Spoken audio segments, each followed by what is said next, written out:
Good morning, everyone. Thank you for joining our June 2024 OC HMS user meeting. Please enter your name and your agency into chat for attendance. Our HMS team will cover the following topics in this meeting: LSA overview, PIC and shelter pit updates, HMS policy and procedures, HMS agency audit, data entry for disabling condition, data accuracy and timeliness, reassigning case managers, removing households from the community queue, CS denial data entry, CS clients active with service provider and on the CS community queue, CS assessment updates, project performance. We have some resources to share, a holiday announcement, and some time for Q&A to discuss any topics discussed in the meeting and some office hours to discuss HMS functionality. We want to thank you all in advance. Please do enter your questions into the chat and we'll try to answer it during the meeting. We do have a lot of topics to cover, so we may address the questions later in Q&A.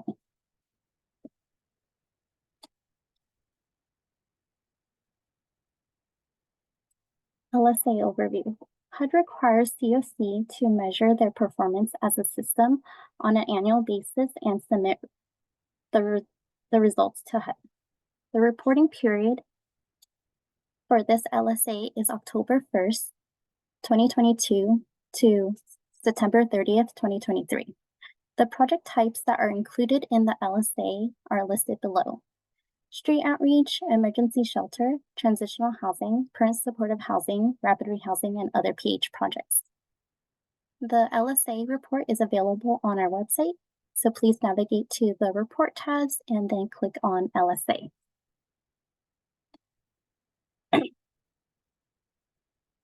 wanted to provide a quick overview of the report and share the system map. The system map shows the different combination of project type households may utilize while they are served in the homeless system of care, and these are called pathways. The map displays performance metrics for each pathway as well as the percentage of participants served. 66% of all clients served during the reporting period are engaging in emergency shelter, and only 17% of those clients are exiting to permanent housing. Linking these clients with permanent housing will have the greatest positive impact for the greatest number of participants.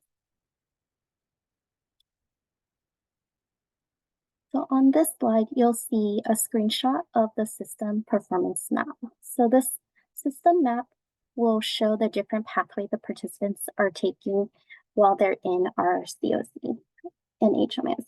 So you'll see, as mentioned, emergency shelter.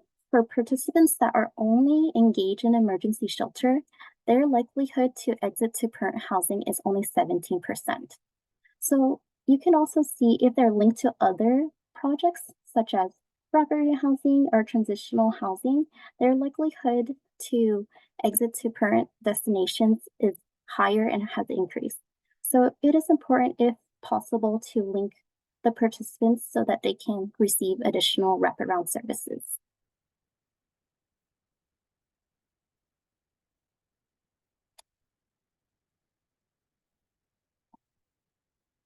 Okay, PIC and shelter pit update. We want to thank all the agencies that participated this year. We appreciate your support throughout the reporting period.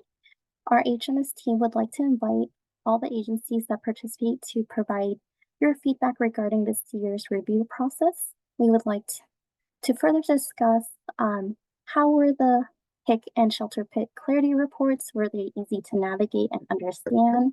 Please feel free to provide feedback about the training and if there's materials that you would like us to include in this upcoming year, as well as feedback about the review process.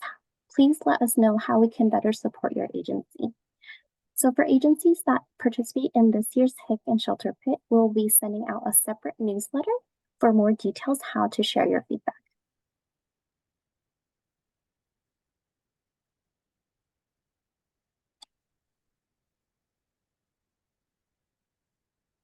HIC and shelter PIT overview.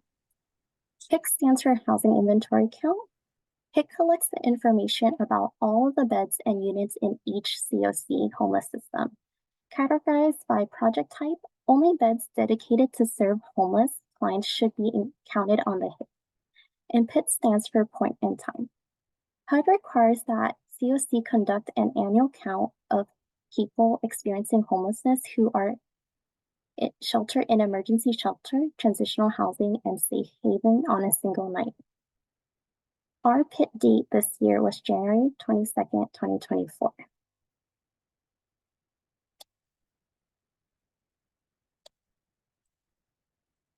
To provide a brief overview of our HIC and shelter PIT data, our community saw an increase in bed utilization for transitional housing and other permanent housing. Comparing 2023 and 2024 HIC data, a few agencies stated operating new other PH projects just right before the 2023 HIC. A year later, we can see that they continue to operate and their bed utilization has increased. And for shelter PIT data, there was an increase of 156 persons from 2023 to 2024. A few agencies share that their emergency shelter bed inventory converted back to full capacity prior to COVID safety guidelines, or that they received funding to increase their project capacity.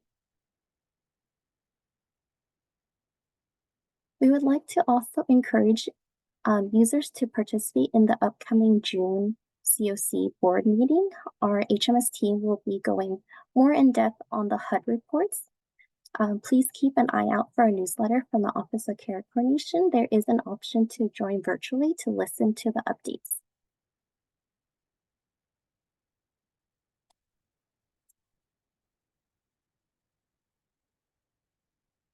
I just want to take a quick pause to see if there's any questions.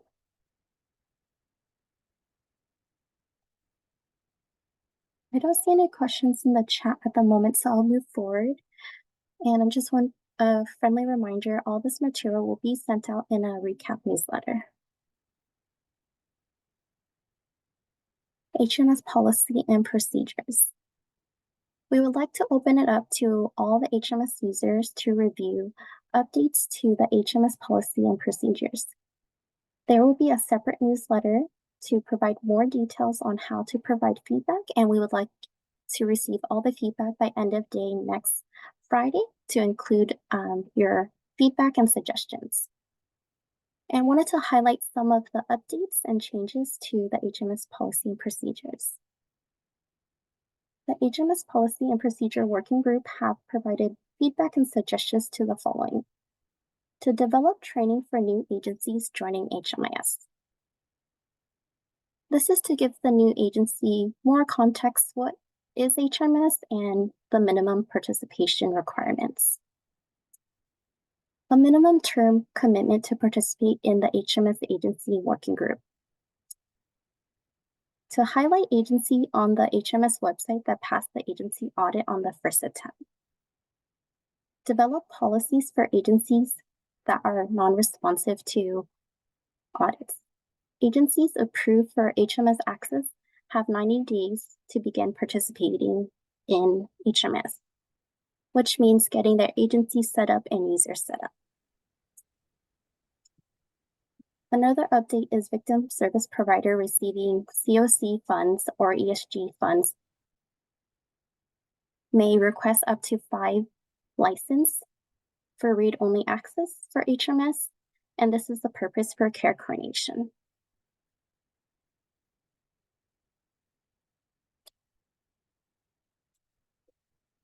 We also want to take the time to thank our working group, all the agencies listed on this slide. We want to thank you all for your time and support in reviewing the HMS policy, providing feedback and suggestions to make improvements.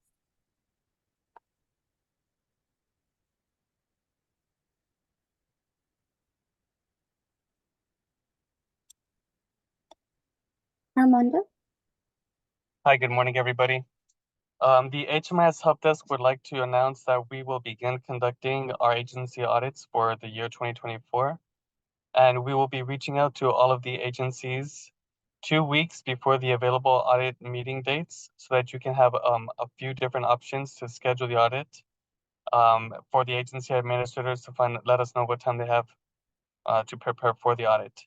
So we ask all of the AAs to please be on the lookout for our email to schedule their respective agency audit being sent out in July. Thank you, Armando. And just a note, we will start the process in July. So if you don't receive an email in July, we will be scheduling you in the upcoming months.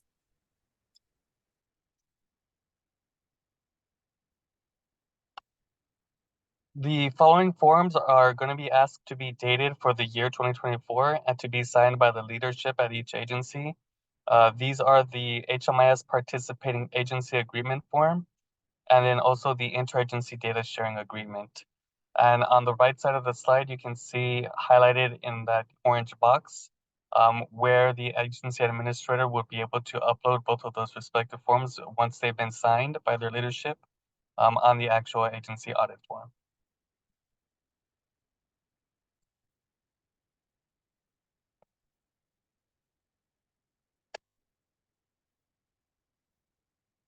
We're asking for the attached files to be reviewed, those that are included on the audit form. These reports contain such information such as verifying the active users for each agency, which projects are still active, the current bed inventory for each project, and the users at your agency that are receiving correspondence from 2110C. Please aim to review these reports and complete the audit form questionnaire at least 2 business days prior to the scheduled agency audit meeting, so that the HMIS Help Desk can be sure to have all notes and feedback ready to share during the actual agency audit meeting. On the right side of the slide, you can see where those respective reports are attached in the audit form to be reviewed by the agency administrators.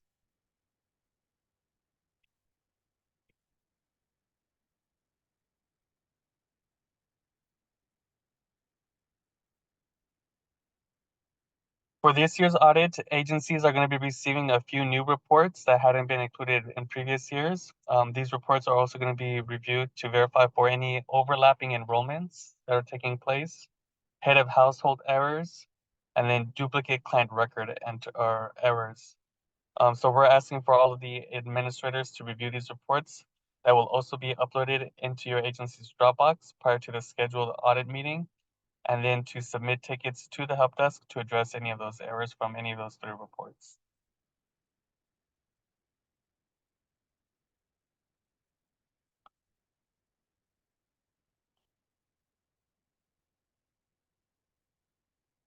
If there's no questions about the HMIS agency audit process for this year, we'll move on to touching on the data entry for the disabling condition. The HMIS Help Desk has observed a few more instances where the data entry for the disabling condition have been entered incorrectly and it's causing some errors. In the chat, we included a link to that knowledge base article for disabling condition field and how data entry should be taking place.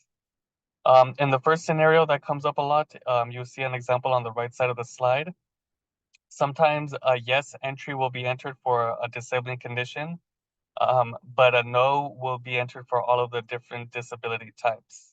So clients that have a yes response to the disabling condition field question, which is at the top, as you can see on the example shared here in the slide, they must also have a yes response to at least one of the specific conditions listed below, and one of those must be specified as a long-term disability. On the example that's shared on the slide, you can see at the bottom, we're highlighting an error message that should appear on your screen if this scenario takes place.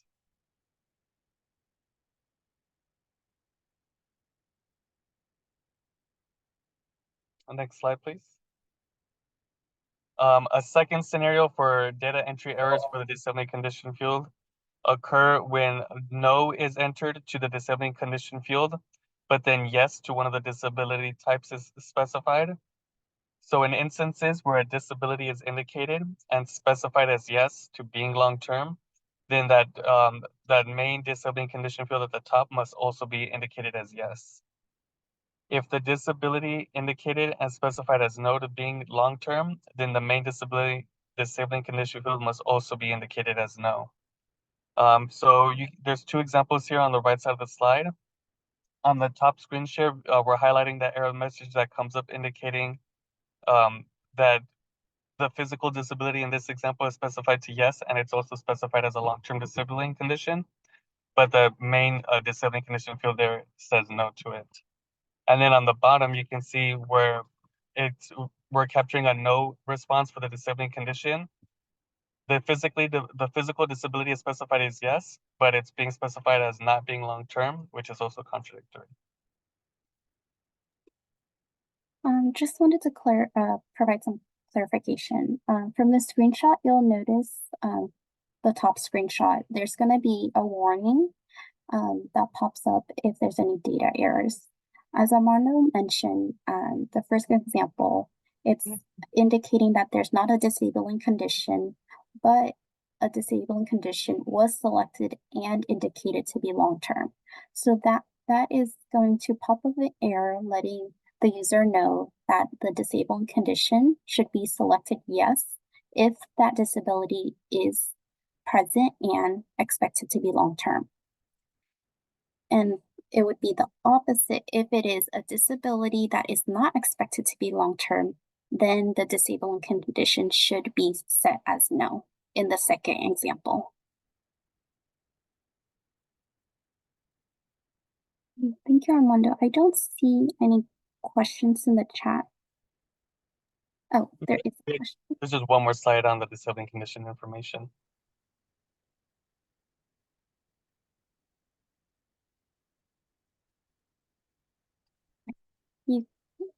Armando, can you see the next slide? Yep, perfect, thank you. And so the last note on the data entry for the disabling condition field is that there are exceptions to the second scenario. For when there's a long-term, doesn't need to be specified, or it doesn't need to be indicated when either developmental disability or the HIV/AIDS field are specified as yes. These are both automatically read as physical or disabling conditions that don't need that follow-up specification as being long-term. They can just be specified as yes to match with the disabling condition field at the very top. And you can see those three examples highlighted on the right side of the screen. And then, as we mentioned earlier, we did include in the chat for this meeting a link to the knowledge base article for the data entry for the disabling condition field. Thank you, Armando. We do have a question in the chat. Why have the disabling condition field at all? Can't it just pull data from the other field to make the determination based on that? So this is the disabling condition questions are HUD data standards. So this is the guidance that the fields and guidance is aligned to the data standard, and the disabling condition is used for determining if a participant is chronically homeless.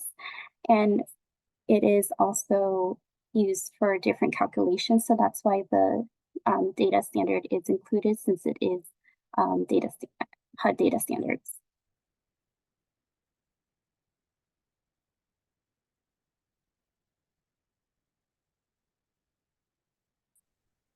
Hi, Elizabeth and Armando. I had a question, if that's all right. Yes. So I'm assuming that these instructions are for the enrollment page. Is that correct? Yes, correct. Okay. So when we do exits, I don't think in the exit disabling conditions and barriers, it gives you the option to mark yes for disabling condition.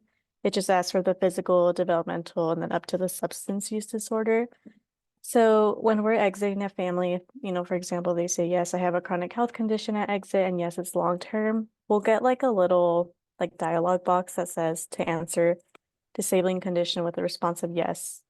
One of the following must be answered with yes, and then it'll list them out. Is that an error message? Are we entering that information incorrectly just because there's no option to put disabling conditions? So I wasn't sure if that, you know, is causing any data issues. Yeah, thank you for bringing that up. we'll go ahead and review the exit screen. A lot of the exit screen data does populate from enrollment. We will further look into that and provide more context in the meeting minutes. So thank you for bringing that up, and we can also follow up with your agency. Thank you.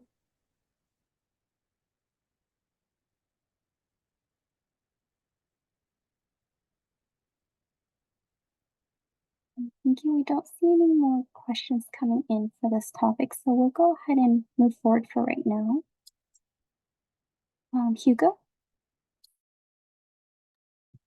Good morning, everyone. Today I'll begin by talking about data accuracy and timeliness. Data in HMIS is meant to reflect real information of clients in a consistent manner.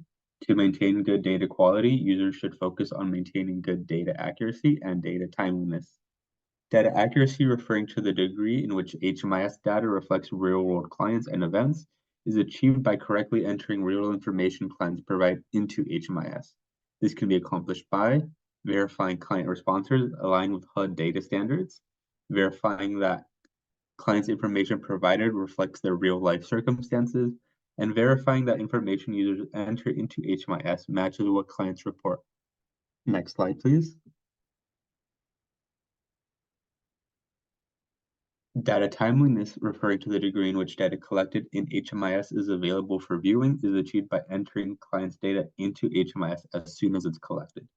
This can be accomplished by entering data into HMIS no later than 3 days after it's been initially collected, reviewing the data timeliness report once a month, and making changes to collection processes based on those reports. More information about this topic can be found in our Agency Administrator and Data Quality Training KB article.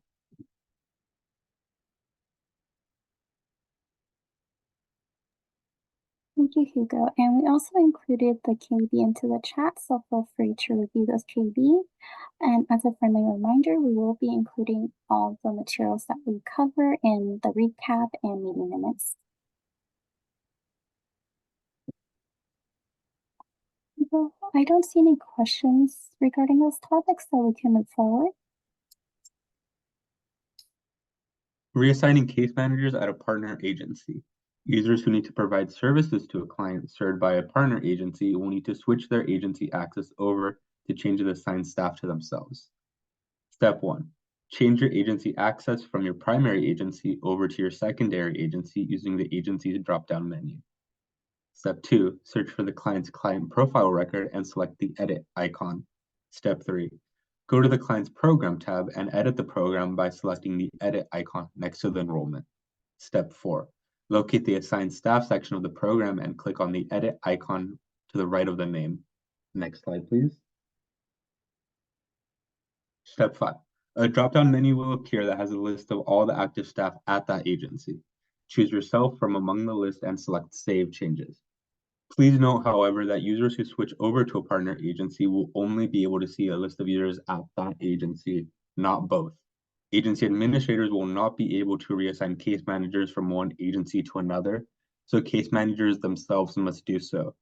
For more information about this topic, please review our Reassigning Case Managers KB article. Thank you, Hugo. And to provide an example is when partner agencies switch over to County of Orange and would like to reassign the case manager to a different case manager, the agency admin, when you're going into the enrollment and attempting to change the assigned staff, it's only going to list your name and any staff that their primary agency is the County of Orange. So you're not going to see any of the staff on your team when you try to reassign. As Hugo mentioned, this process needs to be done directly by the case manager, so you can then provide guidance and help the case manager go and navigate and make that change directly. And we also included the KB in the chat, so please feel free to review.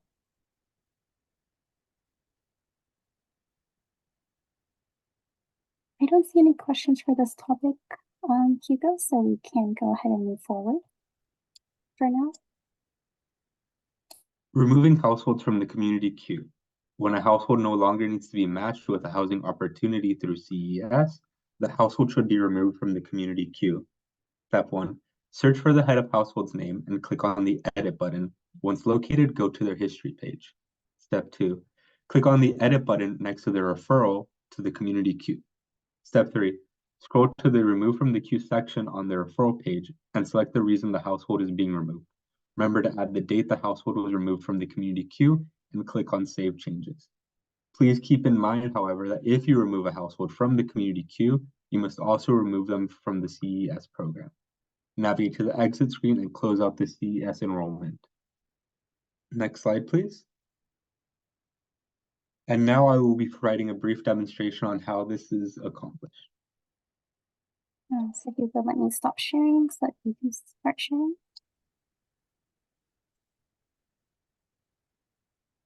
And Hugo, do you have the training site ready? Yes, I do. Can everyone see my screen right now? I should be on the training site. Yes, I can see your screen. Okay, good. So the first step that you would need to do is search for the client's name on the client search page. So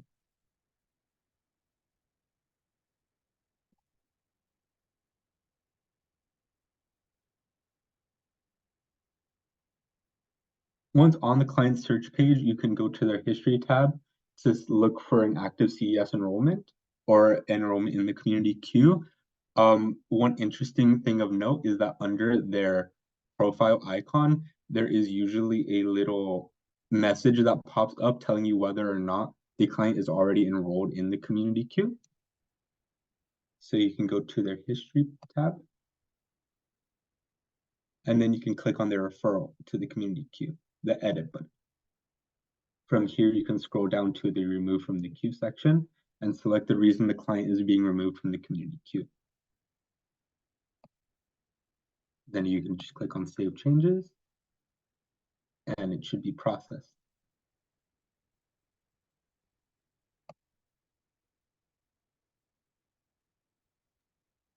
And something to note, you should be switching over to the County of Orange to go ahead and make this edit. And also, as Hugo mentioned, once you do process the referral for cases where the client no longer needs matches to opportunities, such as maybe their situation has changed where they have self-resolved and received housing in a different situation, that you would then go ahead and remove them from the community queue and also exit them from coordinated entry. So this is like closing the loop to ensure that the pending referral is closed out, as well as the CS enrollment.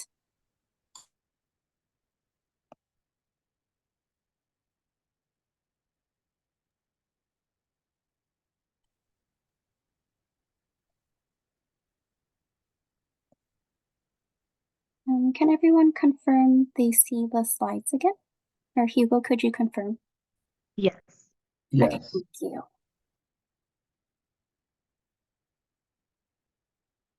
We also included a KB regarding the steps Hugo went through. The KB is called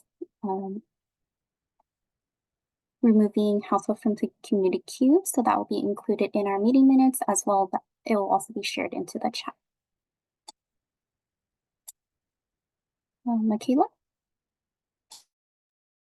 Hello, good morning, everyone. So today I will be presenting about the CES denial data entry. The table below outlines the possible reasons for denial and whether the reason for denial should be considered a denial by the housing provider or the client. For example, line number 6, it's client refused. You will see an X and it is located under the client column.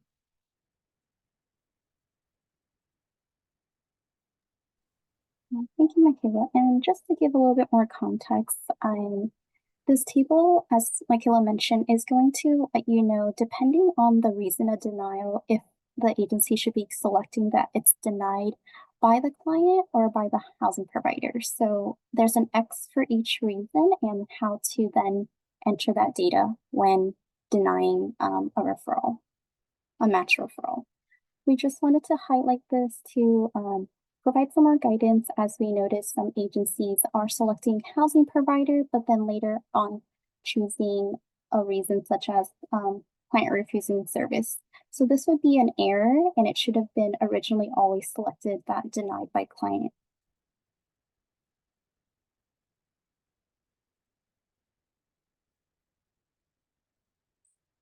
And then Michaela, please let me know when you're ready to share and I'll stop sharing. Do you have the training site up? Yes. I'll go ahead and stop sharing.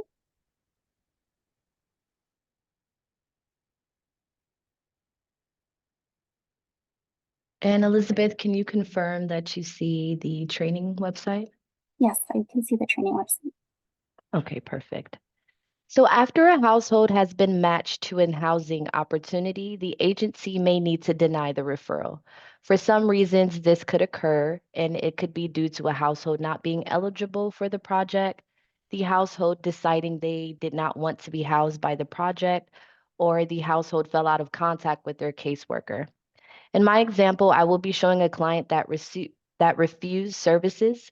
If any of these situations occur, please follow these steps to deny the household that was matched to a housing opportunity. So step one, you want to ensure the housing agency is visible in the agency dropdown, and then navigate to the referrals page. Once you arrive at the referrals page, you want to select the pending tab and search for the name of the head of household you would like to review.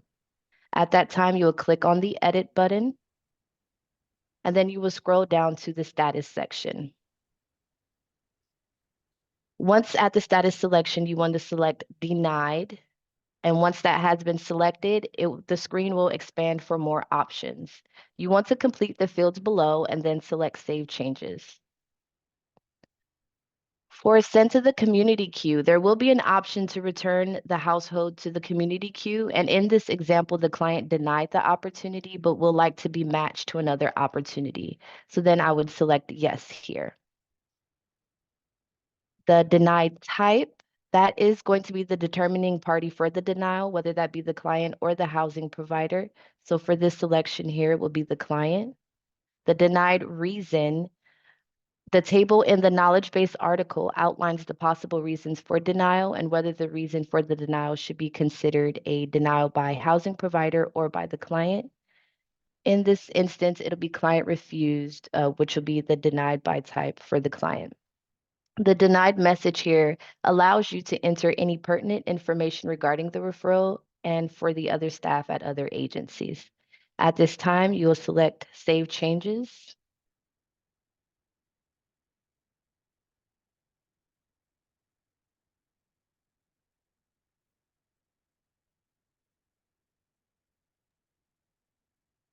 And then the referral has been moved.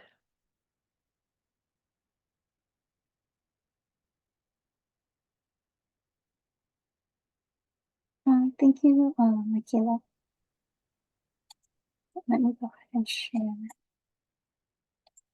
my screen. And Michaela, could you confirm that you see the slides again? Yes. Thank you. And we do have a question. If you choose denied by housing provider, would the option for denied reason be different? So the way it's set up is that it's going to have the same pick list. So you would have to, if you're selecting client, you would then refer back to the KB just to verify which reason, or actually start with the reason for denial and then determine if you need to select client or housing provider. And after selecting that, then select the reason.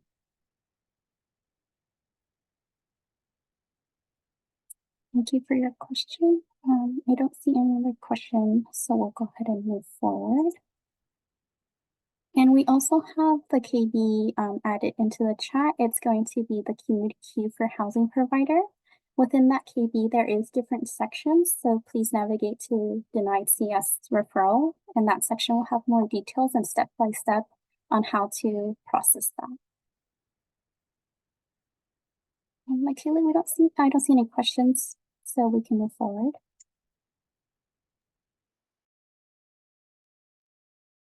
The CES client's active with service provider and on Coordinated Entry Service Community Queue.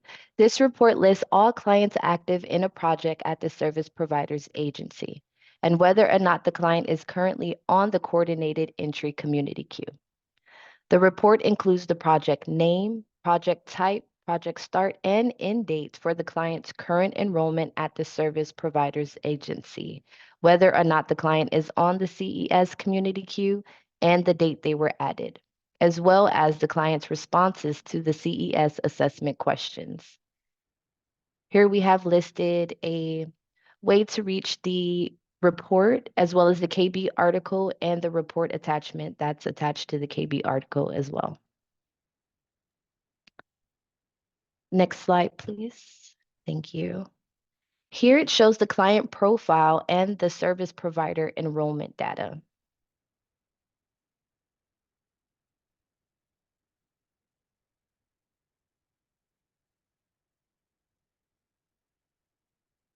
Thank you. If a client has an enrollment in the CES, they will have data populated. There will be their CES data will also be available. Thank you, Michaela. And I just wanted to go back to the first slide just to note on the dashboard, there's going to be filters at the top for each agency to filter their data. So for the service provider agency name filter, make sure to include your agency name so that it can filter just to your agency data. There's also going to be project type if you just want to see specific project type, as well as program name if you want to narrow it more down to just specific projects that your agency operates. And for coordinated entry data, it is important to review this to see if the participants are on the community queue and their enrollment data, and if there was an assessment submitted for their enrollment, and also details about that assessment, such as Michaela mentioned, whether they decided on yes or no on the different housing opportunity, as well as if, depending on what type of files, you'll see there's a column that says client file name. It's going to list all the files that were uploaded for that participant.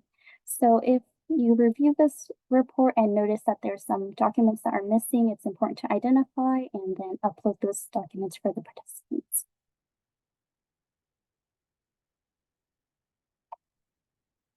Thank you, Michaela. And we also included the coordinated entry report. KB, feel free to review that for additional details. Michaela, I don't see any more questions, so we'll go ahead and move forward. Hugo? CES documents. The HMIS Help Desk team has updated our website to include a page for users to quickly locate important CES documents. Users can find these documents on our website by navigating to HMIS Forms and Documents, Client Data Collection Forms, and CES documents. Other important CES partner documents and resources can be found at the following web address. And I would also like to let users know that CES documents can still be found under their old location under the COC and ESG page on our website.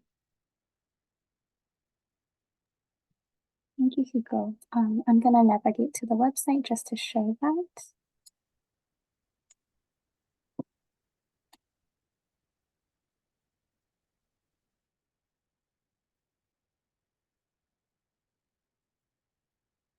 Hugo, could you verify that you see our website?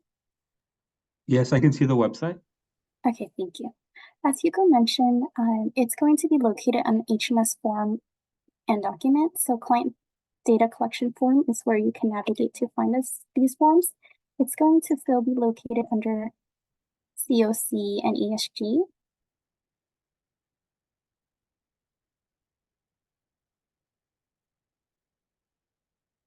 Oh, I'm sorry, I think my screen stopped sharing. Hugo, could you confirm that you see the website again?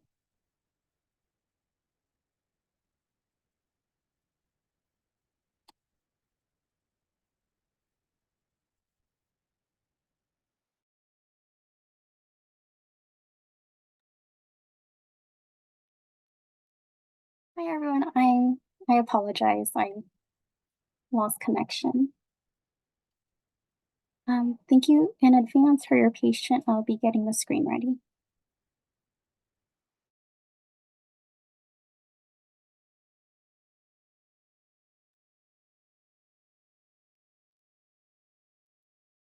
Hugo, could you verify that you see the website again? Yes, we can see the website once more. Okay, thank you. And thank you everyone for your patience. As Hugo mentioned, the forms will be available under HMS form and documents. It's going to be, then you can navigate to client data collection forms. It will still be under COC ESG tab, but we also included this tab just for users to easily navigate the CES forms. So you'll notice that the COC and ESG form will have all the HMS forms such as intake, exit, annual assessment, current living situation, but also include the coordinated entry forms starting here and listed down. Same with the coordinated entry CES documents is going to also include all those forms on this separate tab as well for users to easily navigate. And before going back to the slide, Hugo's going to mention some resources, but we wanted to let everyone know we do post upcoming webinars or resources that are available. So we post them here on our website. So we do recommend that you review our website for posts for additional training or resources that are available.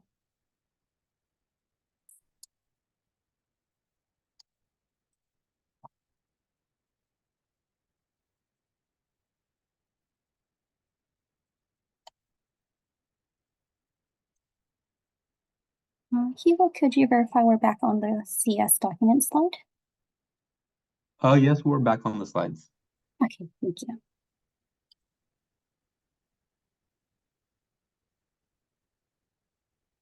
Okay, so we'll go ahead and move forward. I don't see any questions for this slide. CES assessment update. The COC board has approved the additional of accessibility questions to CES assessments. The updated forms are available on the OC HMIS site. These are the individual housing needs assessment and the family housing needs assessment.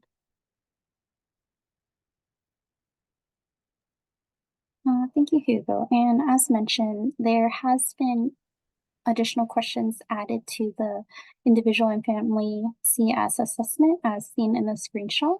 Accessibility needs have been included. And we just want to highlight the question, do you require some accommodation but not all future accessible units? When you push the toggle forward, there will be additional questions. And those are all live in Clarity. So if you have CS access, please go ahead and review to get familiar with the updated questions. Thank you, Hugo. We don't have any questions about this topic, so we'll move forward.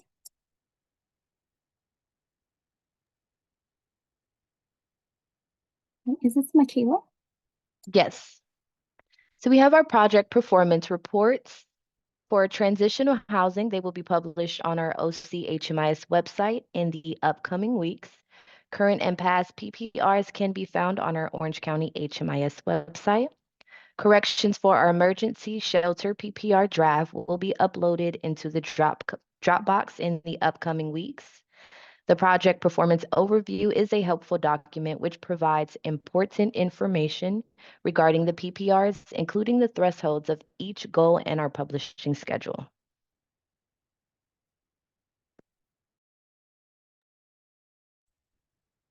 Thank you, Michaela. We don't have any questions, so we'll go ahead and move forward for right now. Hugo? Resources. The HUD Exchange has launched its Unsheltered Homelessness Resource Collection, which provides assistance materials to providers who serve households who experience unsheltered homelessness. Some of the featured resources available of note are Lessons Learned from Outreach Workers, a webinar series that discusses approaches to engage with unsheltered individuals experiencing homelessness, Unsheltered Data Collection Strategies Case Studies, a series of case studies which include examples of unsheltered data collection strategies from diverse communities, and housing-focused street outreach webinar series Building Blocks, a webinar aimed towards increasing the understanding of housing-focused outreach and trauma-informed approaches to address unsheltered and rural homeless communities. In addition, the HUD Exchange is also hosting its Rapid Rehousing, a proven approach to end homelessness webinar on June 20th at 3 p.m. to 4:30 p.m. Eastern Time or 12 to 1:30 p.m. Pacific Time.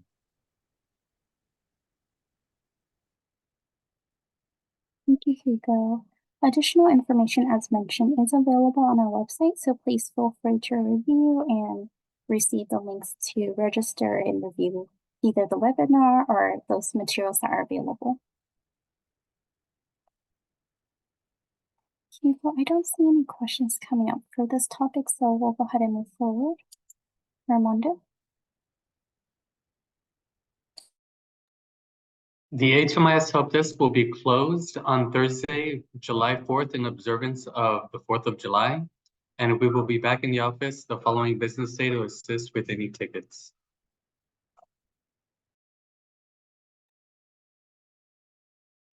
Thank you, Armando.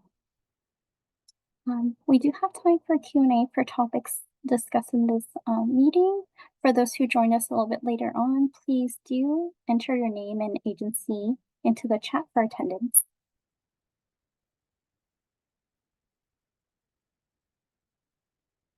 If you have any questions about any topics covered in this meeting, please feel free to add that into the chat or feel free to unmute yourself.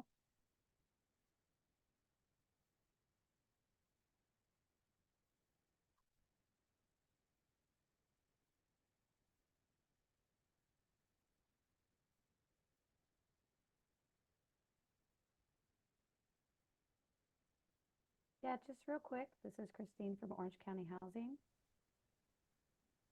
Hi, Christine. It's a little hard to hear you. Okay, I will try to talk louder. I don't know that I have.